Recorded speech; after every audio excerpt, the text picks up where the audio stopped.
ಹಳ್ಳಿಗಳಲ್ಲಿ ಮಾರಿ ಜಾತೆ ನಡೀತಾ ಇತ್ತು, ಊರ ಹಬ್ಬಗಳು ನಡೀತಾ ಇತ್ತು. ಮಾರಿ ಗುಡಿನಲ್ಲೂ ಶ್ರೀರಾಮನ್ನ ಕರ್ಕೊಂಡ್ಬಂದ್ಬಿಟ್ರು. ಆದ್ರೆ ಈ ಮಾರಿ ಗುಡಿಯಲ್ಲಿ ಮೇರಿಯಮ್ಮ ಬಂದಿರೋದ್ರ ಬಗ್ಗೆ ಮಾತ್ರ ಅವ್ರು ಯಾರು ಮಾತಾಡ್ಲಿಲ್ಲ. ಈ ಕುಂಭಮೇಳದಿಂದ ಏನ್ ಪ್ರಯೋಜನ, ಯಾರಿಗೇನು ಉಪಯೋಗ, ಎಲ್ಲ ಹಣ ವ್ಯರ್ಥ ಆಗ್ತಾ ಇದೆ ಅನ್ನೋ ರೀತಿಯ ಒಂದು ನರೇಟಿವ್ ನ ಇವರು ಬಿಲ್ಡ್ ಮಾಡ್ತಾ ಇದ್ದಾರೆ. ಯಾವ ರೀತಿಯಾದಂತ ಒಂದು ಆರ್ಥಿಕ ಪ್ರಗತಿಯನ್ನು ಒಂದು ಹಿಂದೂ ಧರ್ಮದ ಆಚರಣೆ ತೋರ್ಸ್ಕೊಡ್ಬಲ್ಲದು ಅನ್ನೋದಕ್ಕೆ ಈ ಮಹಾಕುಂಭನೇ ಒಂದು ಉದಾಹರಣೆ ಆಗಿದೆ. ಪದೇ ಪದೇ ಹಿಂದೂ ಧರ್ಮದ ದೇವಸ್ಥಾನಗಳನ್ನ ಟಾರ್ಗೆಟ್ ಮಾಡಿ, ಹಿಂದೂ ಆಚರಣೆಗಳನ್ನ ಟಾರ್ಗೆಟ್ ಮಾಡಿ, ಅಲ್ಲಿಂದ ಏನೂ ಸಿಗೋದಿಲ್ಲ, ಬಡವರಿಗೆ ಏನೂ ಆಗೋದಿಲ್ಲ, ಯಾವ ಆರ್ಥಿಕತೆನೂ ಬೆಳೆದಿಲ್ಲ ಅಂತ ಹೇಳುವಂತ ಈ ಎಡಚರ ಪಟಾಲಂಗೆ ನಿಜವಾಗ್ಲೂ ಕಪಾಳ ಮೋಕ್ಷ ಮಾಡದಾಗಿದೆ. ಅದಾನಿ ಸಮೂಹ ಸಂಸ್ಥೆ ಗೀತಾ ಪ್ರೆಸ್ ಜೊತೆ ಒಂದು ಒಪ್ಪಂದ ಮಾಡಿಕೊಂಡು ಅಲ್ಲಿ ಬರುವಂತ ಭಕ್ತರಿಗೆ ಸುಮಾರು 1 ಕೋಟಿಯಷ್ಟು ಆರತಿ ಸಂಗ್ರಹ ಪುಸ್ತಕಗಳನ್ನ ಉಚಿತವಾಗಿ ಕೊಡುವಂತ ಕೆಲಸ ಮಾಡ್ತಾ ಇದೆ. ಆಗ ಇದ್ಯಾವುದು ಉದ್ಯೋಗ ಸೃಷ್ಟಿ ಆಗೋದಿಲ್ವಾ? ಜಗತ್ತಿನ ದೊಡ್ಡ ದೊಡ್ಡ ಇಂಟರ್ನ್ಯಾಷನಲ್ ಕಂಪನೀಸ್ ಗಳ ಕಣ್ಣು ಇವತ್ತು ಮಹಾಕುಂಭ ಮೇಳದ ಮೇಲೆ ಬಿದ್ದಿದೆ. ಒಂದು ನಾಸ್ತಿಕ ವರ್ಗ ಇದೆ ಸಮಾಜದಲ್ಲಿ. ಆ ವರ್ಗ ಯಾವಾಗ್ಲೂ ಅಷ್ಟೇ ಕೇವಲ ಹಿಂದೂ ಧರ್ಮದ ಆಚರಣೆಗಳನ್ನ, ಹಿಂದೂ ದೇವರುಗಳನ್ನ ಪ್ರಶ್ನೆ ಮಾಡ್ತಾ ಬರುತ್ತೆ. ಇತರೆ ಧರ್ಮಗಳ ಬಗ್ಗೆ ಯಾವತ್ತೂ ಕೂಡ ಪ್ರಶ್ನೆ ಮಾಡೋದಿಲ್ಲ. ಒಂದು ದೇವಸ್ಥಾನ ಕಟ್ಟೋದ್ರಿಂದ ಅಥವಾ ಒಂದು ಹಿಂದೂ ಧರ್ಮದ ಆಚರಣೆ ಮಾಡೋದ್ರಿಂದ, ಒಂದು ಜಾತ್ರೆ ಮಾಡೋದ್ರಿಂದ ಏನಾಗ್ಬಿಡುತ್ತೆ, ಅದರಲ್ಲಿ ಯಾರಿಗೆ ಹೊಟ್ಟೆ ಊಟ ತುಂಬುತ್ತೆ, ಏನಾದ್ರು ಆಗುತ್ತಾ ಅಂತ ಹೇಳಿ ಹಿಂದೂ ದೇವರುಗಳನ್ನ, ಹಿಂದೂ ಧರ್ಮದ ಆಚರಣೆಗಳನ್ನ ಸತತವಾಗಿ ನಿಂದನೆ ಮಾಡುವಂತ ಕೆಲಸವನ್ನ ಈ ಎಡಚರ ಬೆಂಬಲಿಗರು ಬಹಳಷ್ಟು ವರ್ಷಗಳಿಂದ ಮಾಡ್ಕೊಂಡು ಬರ್ತಾ ಇದ್ದಾರೆ. ಅದಕ್ಕೇನು ಕೊನೆ ಇಲ್ಲ. ಉದಾಹರಣೆಗೆ ಅಯೋಧ್ಯೆನಲ್ಲಿ ಶ್ರೀರಾಮ ಮಂದಿರ ಕಟ್ಟೋ ಟೈಮ್ನಲ್ಲೂ ಅಷ್ಟೇ, ಯಾಕೆ ರಾಮ ಮಂದಿರ ಕಟ್ಟಬೇಕಲ್ಲಿ, ಅಲ್ಲಿ ಒಂದು ಶಾಲೆ ಕಟ್ಬೋದಲ್ವಾ ಅಥವಾ ಒಂದು ಆಸ್ಪತ್ರೆ ಕಟ್ಬೋದಲ್ವಾ ಅಂತ ಶುರು ಮಾಡಿದ್ರು. ಬೇರೆ ಎಲ್ಲೂ ಜಾಗ ಇಲ್ಲ, ಅಲ್ಲಿ ಕಟ್ಟಿ ಅಂತ ಹೇಳಲಿಕ್ಕೆ ಶುರು ಮಾಡಿದ್ರು. ಅವರಿಗೆ ಮಂದಿರ ಕಟ್ಟಿದ್ರೆ ಮಾತ್ರ ಸಮಸ್ಯೆ ಅಷ್ಟೇ.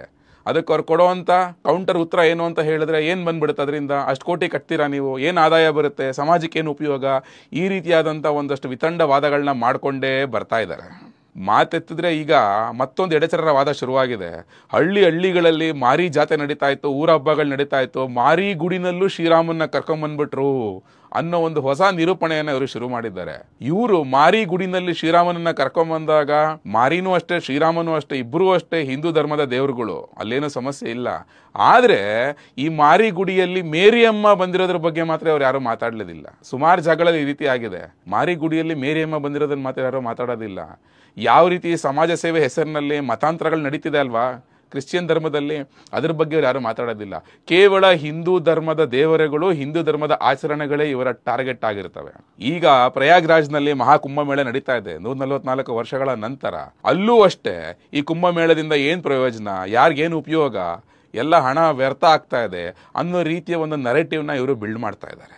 BBC ಸಂಸ್ಥೆ ಲಂಡನ್ನಲ್ಲಿ ಕುತ್ಕೊಂಡು ಕುಂಭಮೇಳದಲ್ಲಿ ನೇಕೆಡ್ ಆಗಿ ಸಾಧುಗಳು ಪಾಲ್ಗೊಳ್ತಾರೆ ಅನ್ನೋ ರೀತಿ ಒಂದು ಅವಹೇಳನಕಾರಿಯಾದಂತಹ ಒಂದು ರಿಪೋರ್ಟ್ ಅನ್ನ ಮಾಡಿತ್ತು. ಅಷ್ಟು ಕೆಟ್ಟದಾಗಿ ಕುಂಭಮೇಳದ ಆಚರಣೆಯನ್ನ ಅದು ಬಿಂಬಿಸಿತ್ತು. ಆಗಲೇ ಒಂದು ನಿರೂಪಣೆಯನ್ನ ಕೊಡುವಂತ ಕೆಲಸವನ್ನ ಆ BBC ಲಂಡನ್ ನಲ್ಲಿ ಕುತ್ಕೊಂಡು ಮಾಡಿತ್ತು. ಸೊ ಯಾವ ರೀತಿಯಾಗಿ ಒಂದು ಹಿಂದೂ ಧರ್ಮದ ಆಚರಣೆಯನ್ನ, ಜಗತ್ತಿನ ಒಂದು ದೊಡ್ಡ ಆಚರಣೆಯನ್ನ ಕೆಟ್ಟದಾಗಿ ಬಿಂಬಿಸುವಂತ ಪ್ರಯತ್ನ ಮಾಡಬೇಕು, ಅದನ್ನ ಆಲ್ರೆಡಿ ಮಾಡಿ ಆಗಿತ್ತು. ಅವರಿಗೆ ಸಾಥ್ ಕೊಡ್ಲಿಕ್ಕೆ ಭಾರತದಲ್ಲಿ ಆಗಲಿಂದಾನು ಸಪೋರ್ಟ್ ಮಾಡ್ಕೊಂಡ್ ಬರ್ತಿದ್ದಂತ ಎಡಚರ ಪಟಾಲಂ ಆಲ್ರೆಡಿ ನಿಂತ್ಕೊಂಡಿತ್ತು. ಹಾಗಾದ್ರೆ ಈ ಕುಂಭಮೇಳದಲ್ಲಿ ಯಾವ ರೀತಿಯ ಆದಾಯ ಬರುತ್ತೆ ಅನ್ನೋದು ಏನಾದ್ರು ಗೊತ್ತಾ? ಇದೇ ಯೋಗಿ ಆದಿತ್ಯನಾಥ್ ಅವರು ಉತ್ತರ ಪ್ರದೇಶದ ಮುಖ್ಯಮಂತ್ರಿಯಾಗಿ ಸರ್ಕಾರದಿಂದ 7,500 ಕೋಟಿ ಹಣವನ್ನ ಈ ಮಹಾಕುಂಭ ಮೇಳಕ್ಕೋಸ್ಕರ ಎತ್ತಿಟ್ಟಿದ್ರು. ಅದಕ್ಕೂ ಕೊಂಕೆತ್ತಿದ್ರು. 7,500 ಕೋಟಿ ಬೇರೆ ಯಾರಿಗಾನ ಕೊಡ್ಬೋದಾಗಿತ್ತು. ಅದರಿಂದ ಏನಾಗುತ್ತೆ, ಏನು ಉಪಯೋಗ ಬರುತ್ತೆ, ಇವರು ಕೋಮುವಾದಿಗಳು ಹಿಂದೂ ದೇವರುಗಳಿಗೆ ಮಾತ್ರ ಕೊಡ್ತಾರೆ, ಈ ರೀತಿಯಾದಂತ ಹಲವಾರು ನಿರೂಪಣೆಗಳನ್ನ ಮಾಡ್ಲಿಕ್ಕೆ ಶುರು ಮಾಡಿದ್ರು. ಆದ್ರೆ ಅದರ್ ಸೈಡ್ ಆಫ್ ಇಟ್ ನೀವು ನೋಡಿದ್ರೆ 7,500 ಕೋಟಿ ಒಂದು ರಾಜ್ಯದಲ್ಲಿ, ಉತ್ತರ ಪ್ರದೇಶದಲ್ಲಿ ಅವ್ರು ಎತ್ತಿಟ್ಟಿರ್ಬೋದು. ಆದ್ರೆ ಈ ಮಹಾಕುಂಭದಲ್ಲಿ ಇವತ್ತು ನಡೀತಿರುವಂತಹ ಒಂದು ಆರ್ಥಿಕ ಪ್ರಗತಿಯನ್ನ ನೋಡಿದ್ರೆ, ಅಥವಾ ಒಂದು ಆರ್ಥಿಕವಾಗಿ ನೀವು ನೋಡಕ್ ಶುರು ಮಾಡಿದ್ರೆ ಎಷ್ಟು ದೊಡ್ಡ ಮಟ್ಟದ ವ್ಯವಹಾರಗಳು ಆಗ್ತಾ ಇದೆ, ಎಷ್ಟು ಜನ ಬಡವರಿಗೆ ಕೆಲಸ ಸಿಗ್ತಾ ಇದೆ, ಎಷ್ಟು ಜನ ನಿರುದ್ಯೋಗಿಗಳಿಗೆ ಕೆಲಸ ಸಿಗ್ತಾ ಇದೆ, ಯಾವ ರೀತಿಯಾದಂತ ಒಂದು ಆರ್ಥಿಕ ಪ್ರಗತಿಯನ್ನು ಒಂದು ಹಿಂದೂ ಧರ್ಮದ ಆಚರಣೆ ತೋರ್ಸ್ಕೊಡ್ಬಲ್ಲದು ಅನ್ನೋದಕ್ಕೆ ಈ ಮಹಾಕುಂಭನೇ ಒಂದು ಉದಾಹರಣೆ ಆಗಿದೆ. ಈ ಮಹಾಕುಂಭದಲ್ಲಿ ಸುಮಾರು 1.5 ತಿಂಗಳ ಕಾಲ ನಡೆಯುವಂತ ಈ ಮಹಾಕುಂಭದಲ್ಲಿ 40 ಕೋಟಿ ಜನರು ಸೇರುವಂತ ಒಂದು ನಿರೀಕ್ಷೆ ಇದೆ. ಈಗಾಗಲೇ ಮೊದಲನೇ ದಿವಸದಲ್ಲೇ 1.5 ಕೋಟಿ ಜನ ಸ್ನಾನ ಮಾಡಿದ್ದಾರೆ, ಪುಣ್ಯ ಸ್ನಾನ. 2ನೇ ದಿವಸದಲ್ಲಿ 2.5 ಕೋಟಿ ಜನ ಮಾಡಿದ್ದಾರೆ ಅಂತ ಹೇಳ್ತಾ ಇದ್ದಾರೆ. ಇದೇ ರೀತಿಯಾಗಿ 40 ಕೋಟಿ ಜನ 1.5 ತಿಂಗಳ ಅವಧಿಯಲ್ಲಿ ಪ್ರಯಾಗ್ರಾಜ್ನ ಕುಂಭಮೇಳದಲ್ಲಿ ಪಾಲ್ಗೊಳ್ಳಲಿದ್ದಾರೆ ಅಂತ ಹೇಳಲಾಗ್ತಾ ಇದೆ. ಈ 40 ಕೋಟಿ ಜನ ಪಾಲ್ಗೊಳ್ಳುವಂತಹ ಈ ಮಹಾಕುಂಭ ಮೇಳದಲ್ಲಿ ಕಡಿಮೆ ಅಂದ್ರೂ 2 ಟ್ರಿಲಿಯನ್ ಅಷ್ಟು ಆರ್ಥಿಕತೆಯ ವ್ಯವಸ್ಥೆ ಅಥವಾ ಒಂದು ವ್ಯವಹಾರ, ಬಿಸ್ನೆಸ್ ಬರುತ್ತೆ ಅಂತ ಎಕ್ಸ್ಪರ್ಟ್ ಗಳು ಹೇಳ್ತಾ ಇದ್ದಾರೆ. 2 ಟ್ರಿಲಿಯನ್ ಅಂದ್ರೆ ಸಣ್ಣ ಅಮೌಂಟ್ ಅಲ್ಲ. ಉದಾಹರಣೆ ಕೊಡ್ಬೇಕು ಅಂತ ಹೇಳಿದ್ರೆ, ಇಂಡಿಯನ್ ರೈಲ್ವೇಸ್ ಮಹಾಕುಂಭ ಮೇಳಕ್ಕಾಗಿ ಹಾಗೇನೇನೆ ಪ್ರಯಾಗ್ರಾಜ್ಗೆ ದೇಶದಾದ್ಯಂತ 13,000 ರೈಲ್ಗಳನ್ನ ಓಡಿಸ್ತಾ ಇದೆ 1.5 ತಿಂಗಳಲ್ಲಿ. 13,000 ರೈಲ್ಗಳು ದೇಶದಾದ್ಯಂತ ಪ್ರಯಾಗ್ರಾಜ್ಗೆ ಬರಬೇಕಾದ್ರೆ ಉತ್ತರದಿಂದ, ದಕ್ಷಿಣದಿಂದ, ಪೂರ್ವದಿಂದ, ಪಶ್ಚಿಮದಿಂದ ಯಾವ ಮಟ್ಟದ ವ್ಯಾಪಾರ ಆಗ್ಬೇಡ. ಅದು ರೈಲ್ವೆ ಟಿಕೆಟ್ ಬುಕಿಂಗ್ ಆಗ್ಬೋದು, ಅಥವಾ ರೈಲ್ವೆ ಸ್ಟೇಷನ್ಗಳಲ್ಲಿ ವ್ಯಾಪಾರ ಮಾಡುವಂತ ಸಣ್ಣ ಪುಟ್ಟ ವ್ಯಾಪಾರಿಗಳಾಗ್ಬೋದು, ಒಬ್ಬ ಗೂಡಂಗಡಿಯವನಾಗ್ಬೋದು, ಒಬ್ಬ ಇಡ್ಲಿ ಮಾಡೋವನಾಗ್ಬೋದು, ಅಥವಾ ಒಂದು ಸೌತೆಕಾಯಿ ಮಾರೋವನಾಗ್ಬೋದು, ಅಥವಾ ಒಂದು ಕಾಫಿ ಟೀ ಮಾರೋವನಾಗ್ಬೋದು. ಇವ್ರಿಗೆಲ್ಲ ಹಾಗಾದ್ರೆ ಉದ್ಯೋಗ ಸಿಗ್ತಾ ಇಲ್ವಾ ಈ ಕುಂಭಮೇಳದಿಂದ? ಇದು ಬಡವರ ಜೀರ್ಣೋದ್ಧಾರ ಅಲ್ವಾ? ಇದು ಹಿಂದೂನ ಆಚರಣೆ, ಹಿಂದೂ ದೇವರುಗಳ ಆಚರಣೆ ನಡೀತಿರುವಂತಹ ಒಂದು ಉದ್ಯೋಗ ವಿಚಾರ ಅಲ್ವಾ ಇದು? ಇದ್ರ ಬಗ್ಗೆ ಯಾರು ಮಾತಾಡೋದಿಲ್ಲ. ಅಷ್ಟೇ ಯಾಕೆ, ಇನ್ನ ಒಂದು ವರದಿ ಹೇಳ್ತಾ ಇದೆ, ಈ ಕುಂಭಮೇಳದಲ್ಲಿ ಸುಮಾರು 40,000 ಕೋಟಿಯಷ್ಟು ಆದಾಯ ಹೋಟೆಲ್ ಉದ್ಯಮಕ್ಕೆ ಹರಿದು ಬರಲಿದೆ ಅಂತ ಹೇಳಿ. ಅಂದ್ರೆ ಈ 1.5 ತಿಂಗಳ ಕಾಲ ಈ ಹೋಟೆಲ್ ಉದ್ಯಮ ಇದೆಯಲ್ಲ, ಆ ಹೋಟೆಲ್ ಉದ್ಯಮಕ್ಕೆ 40,000 ಕೋಟಿಯಷ್ಟು ಹಣ ವ್ಯಾಪಾರ ಆಗ್ಲಿದೆ ಅಂತ ಹೇಳಲಾಗ್ತಾ ಇದೆ. ಒಂದು ಹೋಟೆಲ್ ಮಾಲೀಕನಿಗೆ ವ್ಯವಹಾರ ಆಗೋದಾಗ್ಬೋದು, ಅಲ್ಲಿ ಕೆಲಸ ಮಾಡುವಂಥ ಡ್ರೈವರ್ ಆಗ್ಬೋದು, ಅಲ್ಲಿರುವಂಥ ರಿಸೆಪ್ಷನಿಸ್ಟ್ಗಳಾಗ್ಬೋದು, ರೂಮ್ ಬಾಯ್ಗಳಾಗ್ಬೋದು, ಸ್ವಚ್ಛತೆ ಮಾಡಕ್ ಬರೋವಂಥವ್ರು ಆಗ್ಬೋದು, ಬಟ್ಟೆ ಒಗೆಯೋದಕ್ಕೆ ಬರೋವಂಥವ್ರು ಆಗ್ಬೋದು. ಎಷ್ಟು ಜನಕ್ಕೆ ಕೆಲಸ ಸಿಕ್ತು ಹಾಗಾದ್ರೆ? ಇದ್ಯಾವುದು ಕೆಲಸ ಅಲ್ವಾ? ಹಿಂದೂ ಧರ್ಮದ ಆಚರಣೆಯಿಂದ ಸಿಗ್ತಾ ಇರೋವಂಥದ್ದು.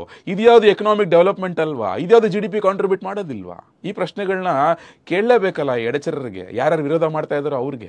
ಅಷ್ಟೇ ಯಾಕೆ, ಈ ಕುಂಭಮೇಳದಲ್ಲಿ ದೇವರ ಒಂದು ಪೂಜೆಗೆ ಬಳಸಲಾಗುವಂತಹ ದೀಪದ ಎಣ್ಣೆ ಆಗ್ಬೋದು, ದೀಪದ ಬತ್ತಿ ಆಗ್ಬೋದು, ದೀಪಗಳಾಗಬಹುದು, ಅಗರಬತ್ತಿ ಆಗಬಹುದು, ಪೂಜಾ ಸಾಮಗ್ರಿಗಳಾಗ್ಬೋದು, ಅದರಿಂದನೇ ಹತ್ತತ್ರ 20,000 ಕೋಟಿಯಷ್ಟು ವ್ಯಾಪಾರ ಆಗತ್ತೆ ಅಂತ ಒಂದು ಅಂದಾಜು ಹೇಳಲಾಗ್ತಾ ಇದೆ. ಹಾಗಾದ್ರೆ ಇವ್ರ್ಯಾರು ಬಡವರಲ್ವಾ? ಇವ್ರ್ಯಾರು ಉದ್ಯೋಗಿಗಳಲ್ವಾ? ಹಾಗಾದ್ರೆ ಇವರಲ್ಲಿ ಸಣ್ಣ ಪುಟ್ಟ ಅಂಗಡಿಗಳನ್ನ ಇಟ್ಕೊಂಡು ಈ ರೀತಿ ಪೂಜಾ ಅಲಂಕಾರ ಸಾಮಾನುಗಳನ್ನೆಲ್ಲ ಸೇಲ್ ಮಾಡ್ತಾ ಇದ್ದಾರೆ ಅಂತ ಹೇಳಿದ್ರೆ ಹಾಗಾದ್ರೆ ಅಲ್ಲಿನ ಆರ್ಥಿಕತೆ ಬೆಳೀತಾ ಇಲ್ವಾ? ಹಾಗಾದ್ರೆ ಅಲ್ಲಿ ಅವ್ರಿಗೆ ಉದ್ಯೋಗ ಅವಕಾಶಗಳು ಸಿಗ್ತಾ ಇಲ್ವಾ?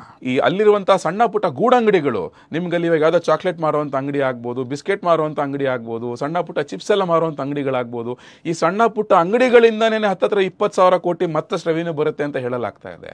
ಇದು ಕೇವಲ 1.5 ತಿಂಗಳಲ್ಲಿ ಆಗುವಂತ ಒಂದು ಡೆವಲಪ್ಮೆಂಟ್ ಬೆಳವಣಿಗೆ. ಹಾಗಾದ್ರೆ ಇವ್ರು ಯಾರಿಗೂ ಉದ್ಯೋಗ ಸಿಗ್ತಾ ಇಲ್ವಾ? ಹಾಗಾದ್ರೆ ಇದು ಉದ್ಯೋಗ ಅಲ್ಲದೆ ಮತ್ತಿನ್ನೇನಾಗಾದ್ರೆ? ಇದು ವ್ಯವಹಾರಿಕ ಆರ್ಥಿಕತೆ ಅಲ್ಲದೆ ಮತ್ತಿನ್ನೇನಾಗಾದ್ರೆ? ಪದೇ ಪದೇ ಹಿಂದೂ ಧರ್ಮದ ದೇವಸ್ಥಾನಗಳನ್ನ ಟಾರ್ಗೆಟ್ ಮಾಡಿ, ಹಿಂದೂ ಆಚರಣೆಗಳನ್ನ ಟಾರ್ಗೆಟ್ ಮಾಡಿ, ಅಲ್ಲಿಂದ ಏನೂ ಸಿಗೋದಿಲ್ಲ, ಬಡವರಿಗೆ ಏನೂ ಆಗೋದಿಲ್ಲ, ಯಾವ ಆರ್ಥಿಕತೆನೂ ಬೆಳೆದಿಲ್ಲ ಅಂತ ಹೇಳುವಂತ ಈ ಎಡಚರ ಪಟ ನಮ್ಗೆ ನಿಜವಾಗ್ಲೂ ಕಪಾಳ ಮೋಕ್ಷ ಮಾಡ್ದಾಗಿದೆ. ಇದೆಲ್ಲ ಕಣ್ಮುಂದೆ ಇರುವಂತ ಎಕ್ಸಾಂಪಲ್ಸ್. ಎಡಚರರು ಇದ್ರ ಬಗ್ಗೆ ಜಾಸ್ತಿ ಮಾತಾಡ್ತಾರೆ, ಬಟ್ ಅವ್ರಿಗೆ ಈ ಪ್ರಶ್ನೆಗಳನ್ನ ಕೇಳೋರ ಹತ್ರ ಉತ್ತರ ಇಲ್ಲ. ಈ ಗೀತಾ ಪ್ರೆಸ್ ಭಗವದ್ಗೀತೆಯನ್ನು ಪ್ರಿಂಟ್ ಮಾಡಿ ಇಡೀ ದೇಶದಾದ್ಯಂತ ಹೆಸರುವಾಸಿಯಾಗಿರುವಂಥ ಒಂದು ಪ್ರೆಸ್ ಅದು. ಸುಮಾರು ವರ್ಷಗಳಿಂದ ಪ್ರಿಂಟ್ ಮಾಡ್ಕೊಂಡು ಬರ್ತಾ ಇದೆ. ಯಾರದೇ ಮನೆಯಲ್ಲೂ ಅಷ್ಟೇ ನೀವು ಭಗವದ್ಗೀತೆ ಕಾಪಿ ನೋಡಿದ್ರೆ ಜನದಲ್ಲಿ ಗೀತಾ ಪ್ರೆಸ್ ಅಂತಾನೆ ಇರುತ್ತೆ. ಆ ಗೀತಾ ಪ್ರೆಸ್ ಲಕ್ಷಾಂತರ ಭಗವದ್ಗೀತೆ ಕಾಪಿಗಳನ್ನ ಇವತ್ತು ಪ್ರಯಾಗ್ರಾಜ್ನ ಕುಂಭಮೇಳದಲ್ಲಿ ಮಾರ್ತಾ ಇದೆ. ಅದಾನಿ ಸಮೂಹ ಸಂಸ್ಥೆ ಇದೇ ಗೀತಾ ಪ್ರೆಸ್ ಜೊತೆ ಒಂದು ಒಪ್ಪಂದ ಮಾಡಿಕೊಂಡು ಅಲ್ಲಿ ಬರುವಂತ ಭಕ್ತರಿಗೆ ಸುಮಾರು 1 ಕೋಟಿಯಷ್ಟು ಆರತಿ ಸಂಗ್ರಹ ಪುಸ್ತಕಗಳನ್ನ ಉಚಿತವಾಗಿ ಕೊಡುವಂತ ಕೆಲಸ ಮಾಡ್ತಾ ಇದೆ. ಹಾಗಾದ್ರೆ ಇದ್ಯಾವುದು ಉದ್ಯೋಗ ಸೃಷ್ಟಿ ಆಗೋದಿಲ್ವಾ? ಇದರಿಂದ ಯಾವ್ದನ್ನು ನಿಮ್ಗೆ ಅಲ್ಲಿ ಆರ್ಥಿಕ ಬೆಳವಣಿಗೆ ಆಗೋದೇ ಇಲ್ವಾ? ಹಾಗಾದ್ರೆ ಒಂದು ಹಿಂದೂ ಧರ್ಮದ ಆಚರಣೆಯಿಂದ. ಇದಕ್ಕಿಂತ ಮತ್ತೊಂದು ದೊಡ್ಡ ವಿಷಯ ಹೇಳಬೇಕು ಅಂತ ಹೇಳಿದ್ರೆ, ಇವತ್ತು ಪ್ರಯಾಗ್ರಾಜ್ ನಡೀತಿರುವಂತಹ ಈ ಮಹಾ ಕುಂಭಮೇಳ ಯಾವ ರೀತಿ ಒಂದು ಟ್ರಾಕ್ಷನ್ ತಗೊಂಡಿದೆ ಅಂತ ಹೇಳಿದ್ರೆ, ಬಹುರಾಷ್ಟ್ರೀಯ ಕಂಪನಿಗಳು, ಸೋ ಕಾಲ್ಡ್ MNC ಕಂಪನಿಗಳಿಗೆ ಈಗ 40 ಕೋಟಿ ಜನ ಒಂದು ಕಡೆ ಸೇರ್ತಾರೆ 1.5 ತಿಂಗಳಲ್ಲಿ ಅಂತ ಹೇಳಿದ್ರೆ, ಅದು ಒಂದು ದೊಡ್ಡ ಮಾರ್ಕೆಟಿಂಗ್ ಮಾಡ್ಲಿಕ್ಕೆ ಅವರಿಗೆ ಸಿಗುವಂತ ಅವಕಾಶ. ಅದನ್ನೇ ಮುಂದಿಟ್ಕೊಂಡು ದೊಡ್ಡ ದೊಡ್ಡ ಬಹುರಾಷ್ಟ್ರೀಯ ಕಂಪನಿಗಳು ಇವತ್ತು ಪ್ರಯಾಗ್ರಾಜ್ನ ಕುಂಭಮೇಳದಲ್ಲಿ ತಮ್ಮ ವಸ್ತುಗಳ ಅಡ್ವರ್ಟೈಸ್ಮೆಂಟ್ ಮಾಡ್ತಾ ಇದಾವೆ. ಫಾರ್ ಎಕ್ಸಾಂಪಲ್ ಡಾಬರ್ ಇಂಡಿಯಾ, ಡಾಬರ್ನ ಒಂದು ಟೂತ್ ಪೇಸ್ಟ್ ಆಗ್ಬೋದು, ಡಾಬರ್ ಹನಿ ಆಗಬಹುದು, ಡಾಬರ್ನ ಬೇರೆ ಬೇರೆ ಪ್ರಾಜೆಕ್ಟ್ಗಳಾಗ್ಬೋದು, ಈ ಎಲ್ಲಾ ಪ್ರಾಡಕ್ಟ್ ಗಳನ್ನು ಸಣ್ಣ ಸಣ್ಣ ಕಿಯೋಸ್ಗಳ ಮಾಡಿ ಅಲ್ಲೇ ವ್ಯಾಪಾರ ಮಾಡ್ತಾ ಇದಾವೆ. ದೊಡ್ಡ ದೊಡ್ಡ ಹೋರ್ಡಿಂಗ್ಸ್ ಹಾಕಿ ಅಡ್ವರ್ಟೈಸ್ಮೆಂಟ್ ಕೊಡ್ತಾ ಇದೆ. ಐಟಿಸಿ ತಗೊಂಡ್ರೆ ನಿಮ್ಗೆ ಐಟಿಸಿ ಬಿಂಗೋ ಚಿಪ್ಸ್ ಆಗ್ಬೋದು, ಅವರು ಸಾವಿರಾರು ಕೋಟಿಗಳ ವ್ಯಾಪಾರನ ಇವತ್ತಲ್ಲಿ ಮಾಡ್ತಾ ಇದ್ದಾರೆ. ಅವರು ತಮ್ಮ ಹೊಸ ಪ್ರಾಡಕ್ಟ್ ಗಳನ್ನ ಪ್ರಮೋಟ್ ಮಾಡ್ತಾ ಇದ್ದಾರೆ. ಕೆಂಪ ಅಂತ ಹೇಳಿ ನೀವು ಒಂದು ಕೂಲ್ ಡ್ರಿಂಕ್ ಕೇಳಿರ್ಬೋದು. ಆ ಕೆಂಪ ಅನ್ನೋ ಕೂಲ್ ಡ್ರಿಂಕ್ ಇವತ್ತು ಕೋಕೋ ಕೋಲಾ, ಪೆಪ್ಸಿ ಅಂತ ಕಂಪನಿಗಳಿಗೆ ಒಂದು ದೊಡ್ಡ ಕಾಂಪಿಟೇಷನ್ ಕೊಡ್ತಾ ಇದೆ. ಆ ಕೆಂಪ ಕಂಪನಿಯವರು ಇವತ್ತಲ್ಲಿ ಪ್ರಯಾಗ್ರಾಜ್ನ ಕುಂಭಮೇಳವನ್ನ ಒಂದು ದೊಡ್ಡ ಮಾರುಕಟ್ಟೆಯಾಗಿ ಉಪಯೋಗಿಸಿಕೊಂಡು ದೊಡ್ಡ ದೊಡ್ಡ ಹೋರ್ಡಿಂಗ್ ಗಳನ್ನ ಹಾಕಿ, ದೊಡ್ಡ ದೊಡ್ಡ ಬ್ಯಾನರ್ ಗಳನ್ನ ಹಾಕಿ ತಮ್ಮ ಪ್ರಾಡಕ್ಟ್ ನ ಅಲ್ಲಿ ಮಾರ್ಕೆಟಿಂಗ್ ಮಾಡ್ತಾ ಇದ್ದಾರೆ. ಈ ಮಾರ್ಕೆಟಿಂಗ್ ನಿಂದನೇ ಕೋಟಿ ಕೋಟಿ ಆದಾಯ ಇವತ್ತು ಉತ್ತರ ಪ್ರದೇಶ ಸರ್ಕಾರಕ್ಕೆ ಬರ್ತಾ ಇದೆ. ಇವ್ರು ಮಾತಾಡ್ತಾರೆ 7,500 ಕೋಟಿ ಎತ್ತಿಟ್ಬಿಟ್ರು ಅಂತ ಹೇಳ್ತಾರೆ. ಹಾಗಾದ್ರೆ ಬರ್ತಿರೋ ಆದಾಯದ ಬಗ್ಗೆ ಯಾರು ಯಾಕೆ ಮಾತಾಡೋದೇ ಇಲ್ಲ? ಜಗತ್ತಿನ ದೊಡ್ಡ ದೊಡ್ಡ ಇಂಟರ್ನ್ಯಾಷನಲ್ ಕಂಪನೀಸ್ ಗಳ ಕಣ್ಣು ಇವತ್ತು ಮಹಾಕುಂಭ ಮೇಳದ ಮೇಲೆ ಬಿದ್ದಿದೆ. ತಮ್ಮ ಪ್ರಾಡಕ್ಟ್ಗಳನ್ನ ಮಾರ್ಕೆಟಿಂಗ್ ಮಾಡ್ಲಿಕ್ಕೆ ಇದಕ್ಕಿಂತ ಒಂದು ದೊಡ್ಡ ವೇದಿಕೆ ಇನ್ನೇನ್ ಬೇಕು? ಬ್ಯಾಂಕ್ ಆಫ್ ಬರೋಡಾ ATM ವ್ಯವಸ್ಥೆ ಮಾಡಿದೆ. ಫಾರಿನರ್ಸ್ ಎಲ್ಲ ಬರ್ತಾ ಇದಾರಲ್ಲ, ಬಹಳಷ್ಟು ಜನ ವಿದೇಶಿಗರು ಇವತ್ತು ಕುಂಭಮೇಳಕ್ಕೆ ಬರ್ತಾ ಇದ್ದಾರೆ. ಅವ್ರಿಗೆ ಬೇಕಾದಂತ ಒಂದು ವಿದೇಶಿ ಕರೆನ್ಸಿಗಳ ವಿನಿಮಯ ಕೇಂದ್ರಗಳನ್ನ ಆಗ್ಬೋದು, ಈ ಕೆಲಸಗಳನ್ನ ಸುಮಾರು ಬ್ಯಾಂಕ್ಗಳು ಇವತ್ತು ಪ್ರಯಾಗ್ರಾಜ್ ನಲ್ಲಿ ಮಾಡ್ತಾ ಇದ್ದಾವೆ. ಇದು ಹಾಗಾದ್ರೆ ಆರ್ಥಿಕತೆ ಬೆಳವಣಿಗೆ ಅಲ್ವಾ? ಅಷ್ಟೇ ಯಾಕೆ, Parag, Amul, Parle, Airtel, Coca Cola, Patanjali, Unilever, ಬಹುರಾಷ್ಟ್ರೀಯ ಕಂಪನಿಗಳೆಲ್ಲ ಇವತ್ತು ದೊಡ್ಡ ದೊಡ್ಡ ಮಟ್ಟದ ಒಂದು ಮಾರ್ಕೆಟಿಂಗ್ ನ ಕುಂಭಮೇಳದಲ್ಲಿ ಮಾಡ್ತಾ ಇದಾವೆ. ಇದರಿಂದ ಸಾವಿರಾರು ಕೋಟಿಗಳ ಆದಾಯ ಉತ್ತರ ಪ್ರದೇಶಕ್ಕೆ ಬರ್ತಾ ಇದೆ. ಇನ್ನೊಂದು ಸ್ಪೆಸಿಫಿಕ್ ಎಕ್ಸಾಂಪಲ್ ಕೊಡಬೇಕು ಅಂತ ಹೇಳಿದ್ರೆ, ನಮ್ಮ ಹೆಮ್ಮೆಯ ಪ್ರತಿಷ್ಠಿತ ಕರ್ನಾಟಕದ ನಂದಿನಿ ಇದೇ ಪ್ರಯಾಗ್ರಾಜ್ ನಲ್ಲಿ ಚಾಯ್ ಪಾಯಿಂಟ್ ಮೂಲಕ 10 ಔಟ್ಲೆಟ್ಗಳಲ್ಲಿ 1 ಕೋಟಿಗೂ ಅಧಿಕ ಟೀಗಳನ್ನ ಸೇಲ್ ಮಾಡಿಸೋದ್ರಲ್ಲಿ ನಂದಿನಿಯ ಹಾಲನ್ನು ಬಳಕೆ ಮಾಡಲಾಗ್ತದೆ. ಇವತ್ತು ದಕ್ಷಿಣ ಭಾರತದ ಕರ್ನಾಟಕದ ನಂದಿನಿ ಹಾಲು ಉತ್ತರ ಭಾರತದ ಉತ್ತರ ಪ್ರದೇಶದಲ್ಲಿ ನಡೀತಿರುವಂತ ಒಂದು ಮಹಾಕುಂಭ ಮೇಳದಲ್ಲಿ ಸುಮಾರು 1 ಕೋಟಿ ಟೀಗಳನ್ನ ಸೇಲ್ ಮಾಡ್ತಿರುವಂತ ಚಾಯ್ ಪಾಯಿಂಟ್ಗೆ ಬಳಸ್ತಾ ಇರುವಂತ ಹಾಲು ಯಾವುದು ಅಂತ ಹೇಳಿದ್ರೆ ನಂದಿನಿ. ಕೆಲವರು ಏನೇನೋ ಹೇಳ್ತಾರಲ್ಲ, ಉತ್ತರ ದಕ್ಷಿಣ ಅಂತೆಲ್ಲ ಹೇಳಿ, ನೋಡಿ ಇದು ಬಾಂಧವ್ಯ ಬೆಸೆಯುವಂತ ಒಂದು ವಿಚಾರ. ಸೊ ಹಾಗಾದ್ರೆ ಇಲ್ಲಿ ನಂದಿನಿಗೂ ವ್ಯಾಪಾರ ಆಗ್ತಾ ಇದೆ, ಅವ್ರಿಗೂ ಮಾರ್ಕೆಟಿಂಗ್ ಆಗ್ತಾ ಇದೆ. ಈ ರೀತಿಯಾಗಿ ಓವರ್ ಆಲ್ ನೀವು ಈ ಪ್ರಯಾಗ್ರಾಜ್ ನಲ್ಲಿ ನಡೀತಿರುವಂತ ಮಹಾಕುಂಭವನ್ನು ನೋಡಿದ್ರೆ ಅದು ಕೇವಲ ಭಾರತದ ಸಂಸ್ಕೃತಿಯ ಅಥವಾ ಒಂದು ಹಿಂದೂ ಧರ್ಮದ ಆಚರಣೆಯ ಒಂದು ವಿಚಾರ ಒಂದೇ ಆಗದೆ ಅದರ ಜೊತೆಗೆ ಒಂದು ಆರ್ಥಿಕತೆಯ ದಿಕ್ಕನ್ನೇ ಬದಲಿಸ್ತಾ ಇದೆ. ಇವತ್ತು ಈ ಹಿಂದೂ ಧರ್ಮದ ಆಚರಣೆಗಳು ಮುಂದಿನ ದಿನಗಳಲ್ಲಿ ಈ ಮಹಾಕುಂಭದಿಂದ ಯಾವ ರೀತಿ ಆಗುತ್ತೆ ಅಂತ ಹೇಳಿದ್ರೆ, ಬಹುರಾಷ್ಟ್ರೀಯ ಕಂಪನಿಗಳಾಗ್ಬೋದು ಅಥವಾ ಬೇರೆ ಬೇರೆ ದೇಶಗಳವರಾಗ್ಬೋದು, ಎಲ್ಲೆಲ್ಲಿ ಯಾವ ದೊಡ್ಡ ಹಿಂದೂ ಧಾರ್ಮಿಕ ಆಚರಣೆಗಳು ದೇಶದಂತ ನಡೆಯುತ್ತೋ ಅದನ್ನೆಲ್ಲ ಟಾರ್ಗೆಟ್ ಮಾಡಿ ಅಲ್ಲಿ ಬಂದು ಅಲ್ಲಿ ತಮ್ಮ ಸಂಸ್ಥೆಗಳನ್ನ ಸ್ಥಾಪಿಸೋದಾಗ್ಬೋದು, ಅಲ್ಲಿ ತಮ್ಮ ಪ್ರಾಡಕ್ಟ್ಗಳನ್ನ ಮಾರ್ಕೆಟಿಂಗ್ ಮಾಡೋದಾಗ್ಬೋದು. ಈ ರೀತಿಯಾದಂಥ ಒಂದು ಹೊಸ ಟ್ರೆಂಡ್ ಶುರುವಾಗಲಿದೆ. ಒಂದು ಹಿಂದೂ ಧರ್ಮದ ಆಚರಣೆ ಒಂದು ಆರ್ಥಿಕತೆಗೆ ಒಂದು ಬೇರೆ ಡೈಮೆನ್ಷನ್ನ ಕೊಡ್ಬೋದು. ಯಾವ ರೀತಿಯಾಗಿ ಆರ್ಥಿಕತೆ ವೇಗಕ್ಕೆ ಅಥವಾ ಡೆವಲಪ್ಮೆಂಟ್ಗೆ ಒಂದು ರಾಜ್ಯಕ್ಕೆ ದೇಶಕ್ಕೆ ಸಹಾಯವಾಗುತ್ತೆ ಅನ್ನೋದನ್ನ ಮಹಾಕುಂಭ